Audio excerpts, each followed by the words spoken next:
Searches and finds everything but what he's looking for. Where Merriman goes, I'm going to find it. He and Eliason go, I'm going to find the shipwreck, and I'll be danged if they don't, man. Every time. See, you guys do all the stuff I would love, but you've been doing it for so long, and that's one of the questions I'm going to get into. Is like, I feel like the crowd might be aging out. Yeah. So how are we gonna keep? I want to keep this going. I'm only 34. Right. You know, you're the key to it. That's the whole point. Because like most people you meet on an average day, the Edmund Fitzgerald, they've never. If you're lucky if they've heard that. Right. Are you want me to talk about that? We'll get to that. Yeah. Oh, okay. I'm just gonna get my voice recorder in here too. Oh, sweet. You got cool tech. Just so if something happened with that, at least I got. Oh, you bet. It's right there, right by us. Yeah. Well, this is going to be super easy, super laid back. This is not going to be some high-end crazy. Oh, stop it! It's going to be fun. Is what it's going to be. It's going to be fun. So I don't want to waste a single second here, guys. This is an honor. This is a treat that Ric is doing this for us. So.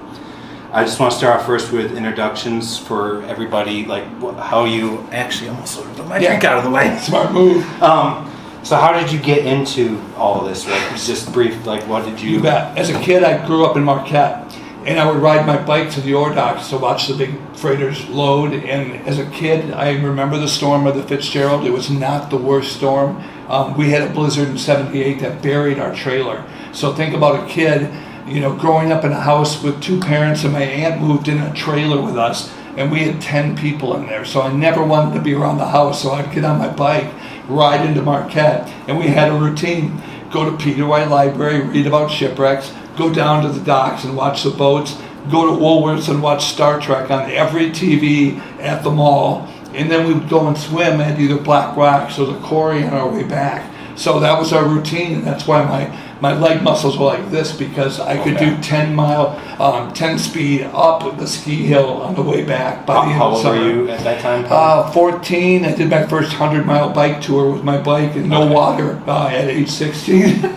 So it was just fun to do it and to run around. And I later found out, and I didn't know this, I was riding right by Fred Stonehouse's house.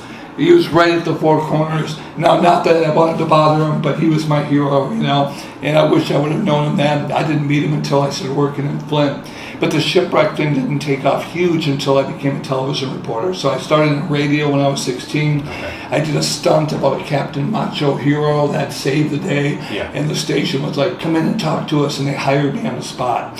And then a TV station had me do the telethon for Jerry Lewis overnight, and they hired me on the spot for a television reporter. So no training, no nothing. I was a television reporter. So I realized around then, no, I better go to school, you know. So I went to CMU, and I realized I was a fish out of water. There were no jobs at CMU other than a restaurant. I'd never worked in a restaurant. I'd only worked in broadcasting. So I did a year there. I met Sheila there. And then we went back to the UP, where I worked at the bar, the TV station, and 2 radio stations just to make ends meet. I did a year, and then we had to leave. It was a tragedy in the family, and I quit college, and I went down to Gladwin, worked in radio there, and then got hired at Channel 12 ABC in Flint.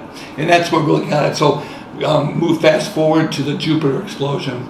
I'm actually on I get my pager, I run out to the car, and I can see black smoke coming up from this tanker. So you were there. I ran there. I was there for 2 nights, but I was over by where the oil company was. So my buddies were all on the bridge, and the aerials getting all the stuff. I was there with the live truck with the reporter, making sure that all of her reports came in. So 2 days I went that way. I was the camera guy there when they found the body. Mm-hmm. It was tragic, but as soon as that thing cooled down, when Boots and Coots put it out, it was cool enough we could walk the deck. And I went through this very mysterious shipwreck with molten, broken glass. Yeah, there have been some heat. It was crazy, and it changed my world. I said, this is the largest tanker. Now I want to learn about everything else. So we got scooped on the story. It turns out one of the divers from Channel 12 had gone to Channel 5, and they beat us because he was a diver, and the state police had all these great angles that they had. Ooh. So my boss says, why don't we have that angle? And I said, because I'm not a diver. He goes, why aren't you a diver? And I said, because you haven't paid for it. and they paid my training. Look at that. Oh yeah, $300. 1991, I couldn't afford it. I had 2 kids by then. You know, we got pregnant so early. We just didn't have any money. I borrowed a camera, went to Alpena, filmed, won 4 awards in my first summer, and instantly the TV station's like, okay, go do more. First place award. So they went, oh yeah. So I did the 1913 documentary in 1992, and then as soon as 1994 came around, that's when the Fitzgerald came up. The guy was looking for a camera crew. I had just finished that big documentary on the 13th storm, and he wanted us to pay $20,000, but Channel 12 had already been there for 2 visits, 1989 expedition, and Larry Elliott, the reporter that beat me on the Jupiter shots too, he was the president of the society that I'm on the board now. Yeah. So he had already been down in the Clelia as well, and my boss said, I'm not paying a dime. But Fred Shannon didn't have any alternative. He had no film crew. So we said, we'll go and we'll trade you all of our footage, and I'll make a free documentary for you, which is about $20,000, you know. Right. He was trying to charge $2,000 for a ride to the Fitzgerald, but the Coast Guard shut him down. He said, you can't do that. So I figure I paid him back tenfold, right, on the whole thing. So that's how I got into it. And it was just a love. Once the Fitz hit, then I got a credibility, and I started doing dive shows, and I went to Chicago, and I did a show there, and they said, this guy can talk. So they made me the host of the show the next year for the Michigan shipwreck stuff. I went to Canada, and I've hosted the biggest show in Canada for 3 times, you know, just because I smile a lot, and I love the sport. And You got the chop chop, you got the engaging, you're not monotone, it's like, here we got the blah blah. No, you're engaging, and Jake, it doesn't take long to see people staring under a light and reading like that and trying to keep pace with something, and then you see the other people like me. I'll jump up on stage at Holland and run around, and people it blows their mind. They're like, "What is he doing?" And I just wanted to be different and be myself, because I am hyper anyway. Yeah, there's lots of you that love.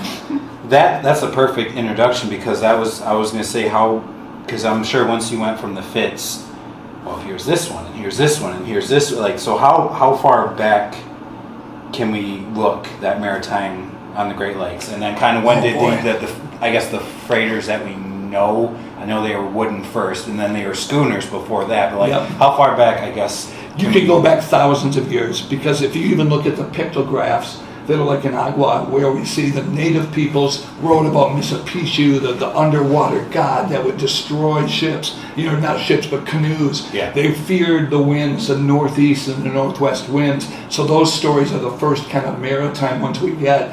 And then the French relations go into extreme detail of the warring tribes between the natives, and then into the trade routes and how they were going as the black robes tried to spread, you know, the word of God all across the Great Lakes. And then we see the development of Galleon A and Dahlia coming through Detroit, being the first ones to figure out there's a route from Huron to Erie, and all of this stuff opening up, and then going to the Mississippi.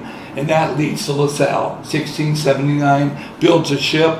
Natives want to burn it down. They're worried that it's going to destroy their commerce, and there's already fighting between the Seneca and all the people that they're trying to push out of the UP. Yeah. So here we get into trade routes and the French traders. The king told LaSalle, you can't sell any beaver skins. You've got to go to the Mississippi and sell buffalo skins.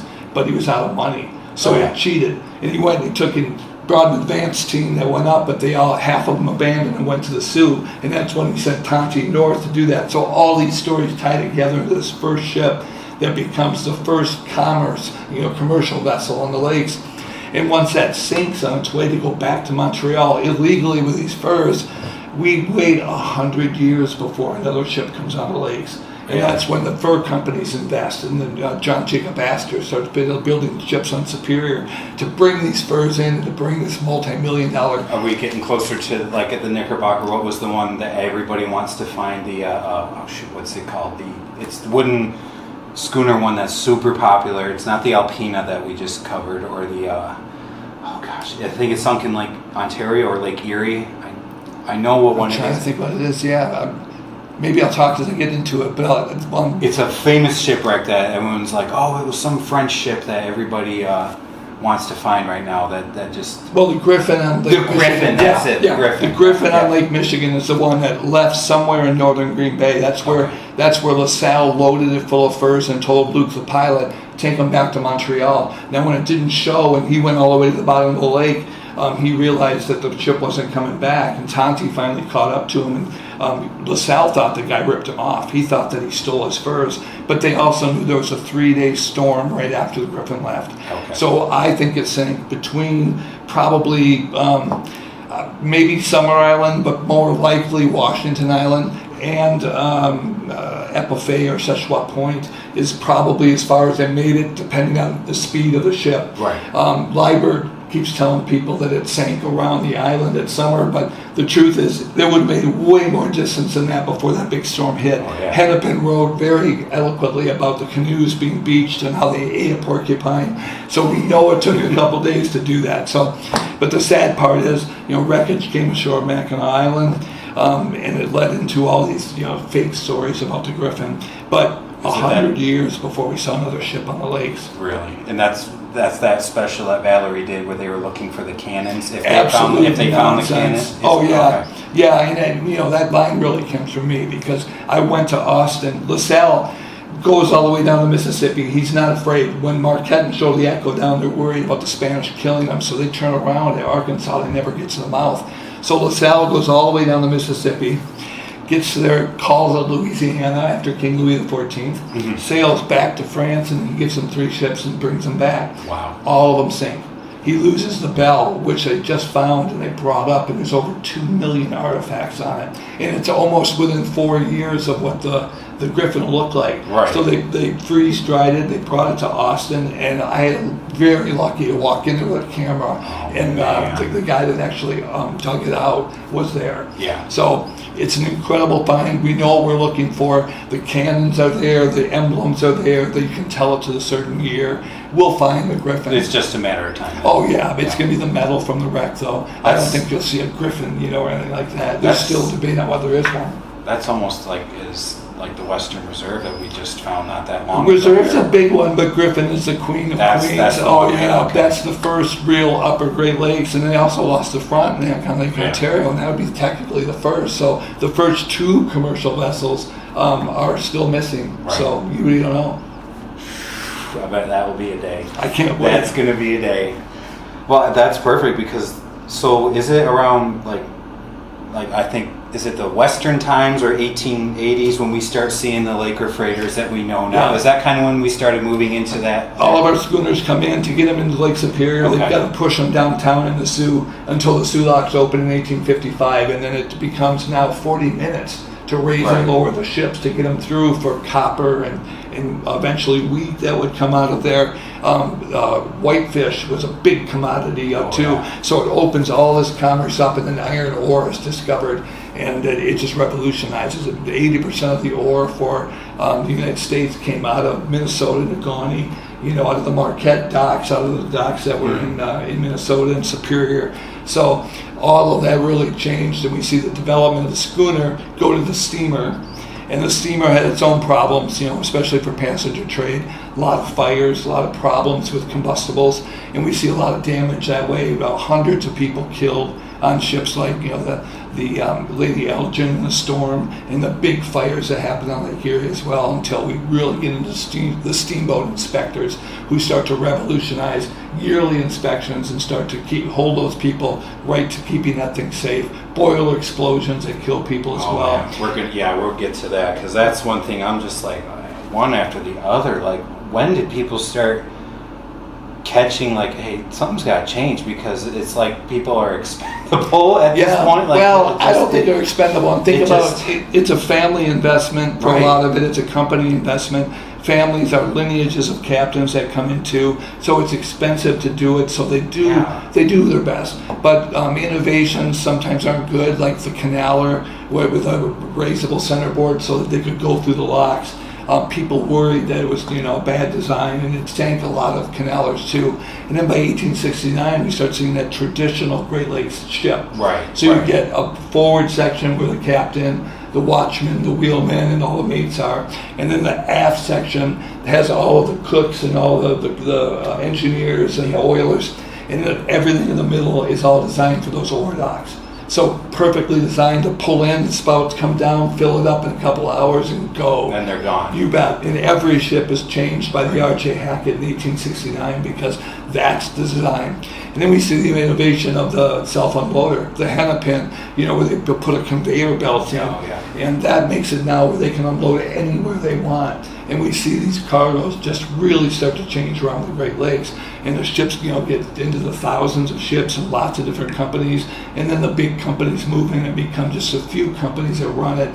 And then the innovations at the locks let the ships get longer and longer. They have to keep digging the locks out because the steel ships are heavier and heavier. They move lighthouses because they're out of range for, What would you say, like, if you could generalize a time span, like, is this all happening within 20 years, 30 years? Is this, because this sounds like The Sulaks revolutionized everything. Harvey had told them it's going to be unbelievable, and it was more volume coming through there than every other lock, the Suez Canal, the Panama, all those combined, within his first year. So we're seeing from 1855 to 1860 to 1870, just complete changes in how much commerce is coming through. Oh, yeah. And that's where we see a lot of innovation on the lakes with steel. We see a lot of technology start to come in as we get into the 1900s with better engines. The Carl Bradley being a good example in 27 when they start doing electric based on coal because it's cheap to do coal rather than diesel. And there's a fight to see who can get the cheapest fuel because the unions change it as well as they have to add more people and shorter shifts. More housing on board the boats because the crews are now, nearly twice the size. So there's a lot of changes that happen there that are better for the men on board as well.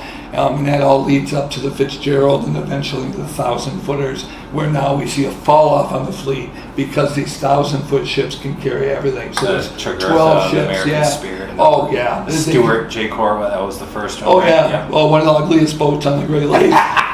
but what a workhorse. So did people back then, so they knew the risks? What they do. Because this was every video I covered, fog, collision, shouldn't have been out there in November, December, January, so they had to have known, okay, there's high risk. They weren't unaware because this just happened over. Right, but think about the other job possibilities. Where I grew up in the UP, the other job was to go underground. You had a better chance of being killed in a mine, than going on a ship. I never thought of that. Yeah, so the ships were a great way to do it. And even today, statistically, more people are killed in car accidents. We get 4,000 people a year around the Great Lakes that die in a car crash. You never had those kind of numbers on ships, but every newspaper would have captain vanishes, swept off the boat, and then the devastating storms. 1905, 1913, where 12 ships vanished and 260 sailors lost. With the Isaac M. Scott and the Carruthers. Right, and we just went to on the Schoonmaker down, the last one that survived from 1913, and to be on that massive of a thing. She was lucky. She was in the river system during the storm, so she escaped all of that, but the storm came in 2 pieces, and it fooled a lot of captains. You watch your barometer, the barometer goes down, storms come. The barometer bounces back up, that's better pressure, higher pressure coming in, more stable, but another punch is coming through. And that's why the H.P. Smith got caught out. That's why the Regina went out when it was so tiny, and it should have never gone. Too, as well, yeah. But who would have expected a second storm right behind it? So that was that. The Armistice Day storm of 40 was another one that everybody underestimated. With the Nova Dock. 126 miles an hour. It was twice the Fitz storm. Because is this a factor of incompetence, corporate greed, or we just got to do what we got to do, or is this because like you're saying, it's not as frequent as car accidents were, but still at the same time, this is a tragic loss. We're going to get to the Bradley. Just about everyone who died on that was from Rogers City, and what a tragedy. It's so sad. And a lot of people want to do the blue collar thing and blame the company. And the truth is, the company, and I've interviewed, even on Bradley, I interviewed Chris Buckham, who ran U.S. Steel as president. None of them wanted that boat to go. For a pile of rocks, they would have risked, Right. you know, a $6 million vessel and all those highly trained crews. It was Roland Bryan that made the call, and he was putting his experience on the line, and he was putting the storm of what he thought was coming, and he would have never known with the available technology that we had that it had already wiped out a suspension bridge in Washington. It was zipping back up. Yeah, the Tacoma Narrows Bridge shook apart. So you think they wouldn't have even, had they known? There were 2 other ships that made it through the real brunt of the storm, probably 10 ships that were out in the 40 storm. But unfortunately for the Novadoc, you know, it broke apart on the pushing onto the beach. Literally, the davit flipped over in 200 feet of water, and then the Minch ripped into 2 places, and all of the cabins were destroyed. Some people are saying one of the 2 may have collided. They Yeah, but they're too far apart. Yeah, that was popular in the papers until we finally, Kent Bell Richard found it, and it was in 200 feet of water upside down, and no sign of collision. No sign. It was just the fact that that ship was ripped in half, the Minch. That's what freaked a lot of people out, that it had to have been that, but that storm was the worst. Captain Cooper from the Anderson said that was the worst storm he'd ever been in. Right. And he went through the Fitzgerald storm. Right. Well, that's a perfect segue, because now we're, see, I was thinking, like, we kind of already covered, like, what, in your opinion, could have possibly prevented these accidents from Put your anchor down. Well, yeah, put your anchor down, and same with every collision. You know, every one of these ones where you say zero visibility and they start heading out at full speed. It took the largest ship in Lake Erie, the James Reed, when the Ashcroft did it. You know, it sank so many vessels. In fact, the what was it? The Peter mentioned, they ran into Vigor, or whatever the name is. The same situation. The Cedarville. Those guys, this captain just got the job. You know, hitting the top stealth. Yeah, and Dropic, instead of slowing down, went full speed ahead into this and guessed which way the guy was going to turn and hit him. You know, so it's hard not to blame the captains, but there also is some pressure. You know, you cannot not make anchor, you know, money in the anchor, right. So you got to get through. And technology wasn't quite there. They had radar. They had radar. They had the best technology. In fact, when I dove the Cedarville, it's upside down. The last thing that hasn't been stolen from that wreck is the radar, and it's really weird to see the switches there that Cook was standing at, and he refused to put his life jacket on, and Cook is the only guy we can't find from that wreck. So it's a tragedy all the way around. 10 people did not need to die.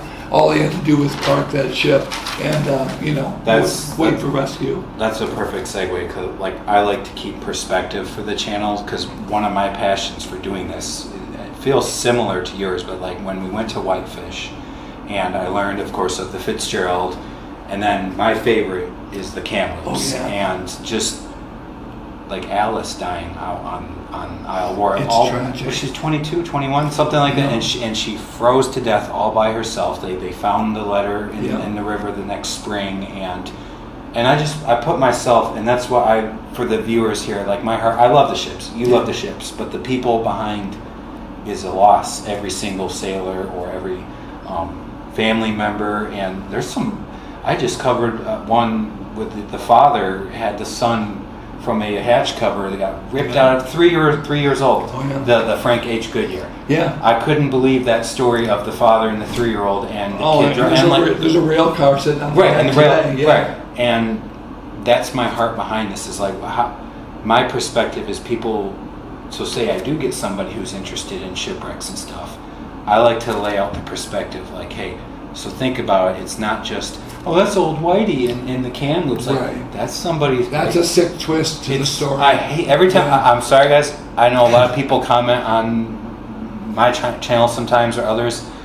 That was somebody's, family. We found a body on Fitzgerald, and it became the lightning rod for all bodies on shipwrecks. Think of their last few moments. Absolutely. Of utter seclusion, and how cold the water is, and am I going to make it back to my family? Am I going to? And they don't. No, but you also cannot ignore it. Shipwrecks involve people's lives being lost. Yeah. And to say I'm not going to talk about it is just not fair. Right. I don't like the body count. I was in television news for 30 years. Yeah. I covered fires and floods, and they always wanted me to put a microphone in the face of a person whose kid was killed by a pit bull and say, how do you feel, or well, what's your loss like? We don't need to know that. I was so mad about having to do that, and I took that into my shipwrecks. The stories were important enough that I wrote a book about the bottled goodbyes. And I bought your book. Yeah, and that's kind of about the people behind the scenes. But I also avoid a lot of the stories. The Fitzgerald family members have been talked about since the day it sank. Yeah. The newspapers covered it. Boyer did a fantastic book about what the widow of McSorley and all that stuff. There's not a drop in my book in Tattletale about that because it's been rehashed. And I don't want to know today, 50 years later, how much sad they are versus, that to me is not part of the investigation. So I turn more towards what's down there, and I take a lot of heat from some family members who have asked me to resign from Whitefish Point. Have they really? Oh yeah. Oh, but there's people that they're given a microphone because every November they want to talk to a family member, and many of those people have passed away now. So now we've got grandkids who have never met the people who died, right. But they, that doesn't diminish the loss. I can't imagine what it's like. No. I've lost loved ones, but we were able to bury them. These guys are still down there, and we found one. So I take the responsibility. I also know as a journalist that you stand up to it and you do it ethically correct. Right. Good music, far away shots. We had close-ups of this guy in his life vest. Never ever saw the light of day. 3 people in this country and Canada had probably seen that footage, and I'm one of them. So that's how well Fred Shannon protected that. He was offered money by the Inquirer for it. So what is that? Just so people can connect with that, or is that like? Because with everyone I do, I want the absolute respect. I want the absolute, You can, but unfortunately that respect sometimes gives family members too much power. Yeah. We have family members on the Fitz that would decide whether or not a celebration or a commemoration would be valid. I have a friend named Roscoe Clark that tried several times in River Rouge to do something for the Fitz, and Ruth Hudson would pick up the phone and cancel it. My son died, I don't think this should happen. Why? His heart is as big as yours. This poor guy, all he wanted to do was to commemorate these people. And I learned that it's better for me to stay away from that. They know how I feel. I've been very public about how the loss has affected me, what it's like to go down there, but I'm not going to pretend I wasn't excited. That was the most famous shipwreck on the Great Lakes. Right. So that roller coaster of emotion, I've tried to be very respectful, but I've also tried to say, listen, this is a pretty cool adventure too, and it's got to be a mix of that, or I'm lying to myself. Right, and yeah, I've seen other channels do where they have family members that come on, and they some of them are like, we should go down and get the logbook on the Fitzgerald. So there'll be nothing in there from the logbook. Right, Yeah. or they say, and then they always say, we don't want any disrespect to the family or disrespect to the however many men are sealed away in the stern and stuff like that. Like, it's such a touchy subject, such a, Yeah, if you think about the Regina in 1916, they got to Lexington, they dropped the hook, we know the anchors are out. Captain McConkey drowned, and they found him with his diary. Did they? And they dehydrated it, dried it out. Not a thing about the storm in there. So log books are now might show you where they were, but they're not going to write, oh my God, I'm going down. It won't help. The Morales logs were all brought up. The only thing that was really good was Cedarville, where Cedarville had all the speeds as they went towards the bridge. And when the captain lied about what happened, and Gabrisiak countered it, Gabrisiak said it was all in the logbook, just like I said. So that could help that, but it wouldn't help on the Fitzgerald. And then they've asked us to bring bodies up, but at what cost? Yeah, and like then that starts getting into, it's a gravesite. Well, okay, it's different than someone's buried in the ground. As to you got all these technical dives that can go and be like the Kamloops where they lay where they were when they went down, and it's like, I wouldn't have even known about that aside from seeing pictures that pop up online or videos that pop up. I'm like, most divers are respectful. When the Admiral went down with the Cleveco, a tug and a barge, the Admiral's crew were on board, and the divers gently moved all the bones and buried them in the sand away from the wreck. See, I've heard that too with the Emperor and other ones by... Emperor was filmed in Canada with a guy that had this scary music and bones and stuff. It was so poorly done. that's how not to do it. And that's, I would never think you would do that. I would never present that at all. My heart has always been behind, guys, look, these horrible tragedies happen. I don't want them to be forgotten. There's amazing richness. Yep. There's amazing heart behind these stories. There's courage. There's bravery. There's so much that does not need to be forgotten. And then I'm not even in your shadow to what you've covered. Stop. Yeah. No, I'm gonna puff this guy up because I'm gonna butter him up. He's one.